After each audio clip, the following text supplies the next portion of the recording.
அனைவருக்கும் கேரளாவில் நடந்த அந்த 1 வயசு குழந்தையை அடிச்சு கொண்டு இருக்காங்க இல்லை. அதாவது அவங்க அப்பா அம்மாவை தான் நான் மெயினாக குறை சொல்லுவேன். அவங்க அவங்க கடமையிலிருந்து தவறியதன் விளைவு என்ன ஆச்சு அப்படின்னா, இன்றைக்கு 2 உயிர் வந்துட்டு போயிருக்கு. 2 உயிர்னா குழந்தை தானே இறந்துருக்கு அப்படின்னு நீங்கள் நினைக்கலாம். அந்த பர்சனோட முதல் மனைவி அடித்து கோமா ஸ்டேஜில் இருக்காங்க. 2 வருஷமாக ட்ரீட்மெண்ட் போயிட்டுருக்கு. உயிரோடு இருந்தும் எந்த பிரயோஜனமும் கிடையாது. அதாவது ஒரு பையன் இப்படி இருக்கான் அப்படின்னா அந்த பெற்றோர்களுக்கு கண்டிப்பாக தெரிஞ்சிருக்கும்.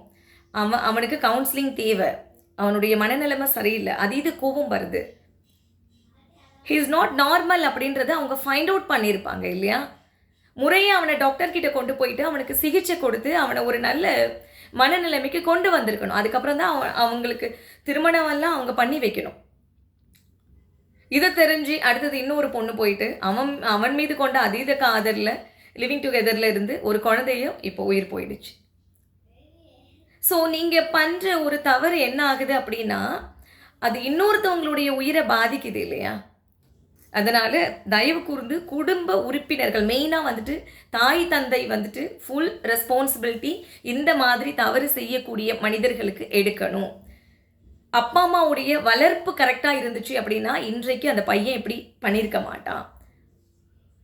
அவனுக்கு முறையாக அந்த எல்லா விஷயங்களும் சொல்லி கொடுத்து மனிதனாக வளர்க்கணும் இல்லை. அந்த இடத்துல அவங்க அப்பா அம்மா அவங்களோட வேலையை கரெக்டாக பண்ணலை. ஸோ இந்த மாதிரி ஒழுங்கீனமாக இருக்கக்கூடிய பெற்றோர்களை பிடிச்சி உள்ளே போட்டு அவங்களுக்கு பனிஷ்மெண்ட் கொடுத்தோம் அப்படின்னாலே இந்த தவறுகள் எதுவுமே நடக்காதுங்க. அப்பா அம்மாவுக்கு என்னென்னா நம்மளை எதுவும் பண்ணலையா, பரவாயில்ல, யாரையோ தானே பண்ணுறான், எங்கேயோ பண்ணிட்டு போட்டோம், நம்ம உயிர் தப்பிச்சா போதும் அப்படின்னு அவங்க செய்யக்கூடிய தவறு வந்துட்டு மிகப்பெரிய பாதிப்பை இந்த சமுதாயத்தில் உண்டு பண்ணுது. அதனால் ஒரு குழந்தை வந்துட்டு வளர்க்குற விதம் தாங்க இருக்குது. எல்லா குழந்தையும் வந்துட்டு நல்ல குழந்தைகள் தான். அந்த குழந்தைய எப்படி அந்த அப்பா அம்மா வளர்க்குறாங்க, அவங்களுக்கு ஒரு பெரிய கடமை இருக்குது, பொறுப்பு இருக்குது. ஒரு குழந்தைய எந்த அளவுக்கு நீங்கள் பெற்றுக்கிறது எந்த அளவுக்கு முக்கியமோ அந்த குழந்தைய நல்ல குழந்தையாக வளர்த்து இந்த சமுதாயத்துக்கு கொடுக்கறது மிகப்பெரிய ஒரு தலையாய கடமை. அதை செய்ய தவறிய பெற்றோர்கள் எல்லோருமே தண்டிக்கப்படக்கூடிய பெற்றோர்கள் தான்.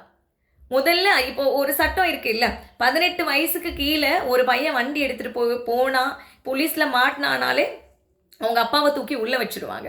அந்த மாதிரி குற்றம் செய்யக்கூடிய பிள்ளைகளோட அப்பா அம்மாவுக்கு தண்டனை அப்படின்னு நம்ம கொடுத்தாலே அந்த அப்பா அம்மா குழந்தைங்களுக்கு நல்ல நெறிகளை சொல்லி கொடுத்து நல்ல அறத்தை சொல்லி கொடுத்து நல்ல மனிதர்களாக வளர்ப்பாங்க. இங்கே என்னன்னா நம்ம வந்துட்டு அந்த குழந்தை நல்லா படிக்குது நல்லா வருதுன்னா கூப்பிட்டு அவார்டு கொடுக்குறோம், அந்த குழந்தைக்கு கொடுக்குறோம். பெற்றோர்களை நம்ம அங்கீகரிக்கணும், பெற்றோர்களுக்கு அவார்டு கொடுக்கணும்.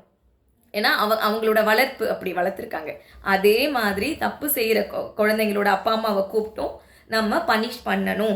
அப்போ தான் இந்த சமுதாயத்தில் நடக்கக்கூடிய இந்த மாதிரி கொடுமைகள்ல இருந்து எப்போ விடுதலை கிடைக்கும் அப்படின்னா தவறு நடப்பதற்கு யார் காரணமாக இருக்காங்களோ அந்த வேர் எங்கே இருக்குது அப்படின்றத பார்த்து அதை களையணும். அது ஸோ இம்பார்ட்டண்ட். அதுதானே நல்ல விஷயத்த சொல்லி கொடுக்காதனால தானே இன்றைக்கு இவ்வளவு பெரிய விஷயம்லாம் நடந்துட்டுருக்கு. ஒரு குழந்தை ஒருத்தவன் நார்மலாக இருக்கானா அப்நார்மலாக இருக்கானா அப்படின்றது ஓரளவுக்கு அவங்ககிட்ட 5 நிமிஷம் பேசினாலே நம்ம கண்டுபிடிச்சிடலாம். அவன் பார்வை சொல்லும், இந்த கண் இருக்கு இல்லை எல்லாத்தையும் காட்டி கொடுத்துரும். நம்ம கடவுள் அப்படி தான் நம்மளை படைச்சிருக்காரு. நம்ம போய் சொன்னால் கண்டுபிடிச்சிருவோம். நம்ம குடும்பத்தில் இருக்கவங்களே நினச்சி பாருங்களேன், யாராவது முகம் டல்லாக இருந்தால் நம்ம கேட்போம், என்னாச்சு நீ நார்மலாக இல்லையே, முகம் ஒரு மாதிரி இருக்குது, ஏதாவது ப்ராப்ளமா அப்படின்னு நம்ம கேட்போம். அவங்களோட செயல்பாடில் நமக்கு வித்தியாசம் தெரியும் இல்லையா. அப்படி இருக்கப்போ இந்த மாதிரி நபர்களை ஈஸியாக ஃபைண்ட் அவுட் பண்ண முடியும்.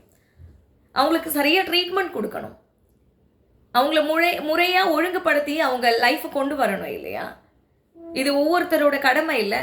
அப்படி அவனை திருத்தவே முடியலை அப்படின்னா அவனெல்லாம் கொலை பண்ண தான் செய்யணும், வேற ஒன்றுமே பண்ண முடியாது. ஏன்னா அவன் இத்தனை பேரோட வாழ்க்கையை மன்னிச்சிருங்க இந்த மாதிரி சோஷியல் மீடியாவில் பேசுறதுக்கு அந்த குழந்தையோட வலிங்க மனசு.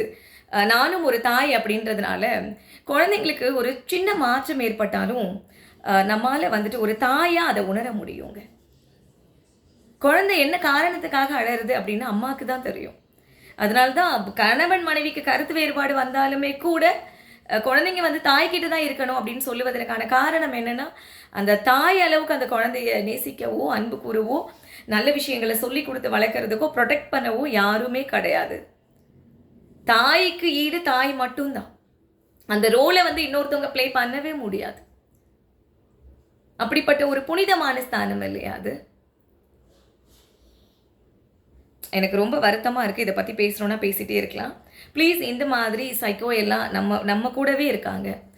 அவங்களோட நடவடிக்கையில் உங்களுக்கு வித்தியாசம் தெரிஞ்சுது அப்படின்னா ப்ளீஸ் கம்ப்ளைண்ட் ரைஸ் பண்ணுங்கள். உங்களுக்கு யார்கிட்ட பேசணும், என்ன பண்ணணும் அப்படின்னு தெரியலையா, 100க்கு ஃபோன் பண்ணி சொல்லிவிடுங்க. அவங்க பார்த்துப்பாங்க. ரைட்? நன்றி.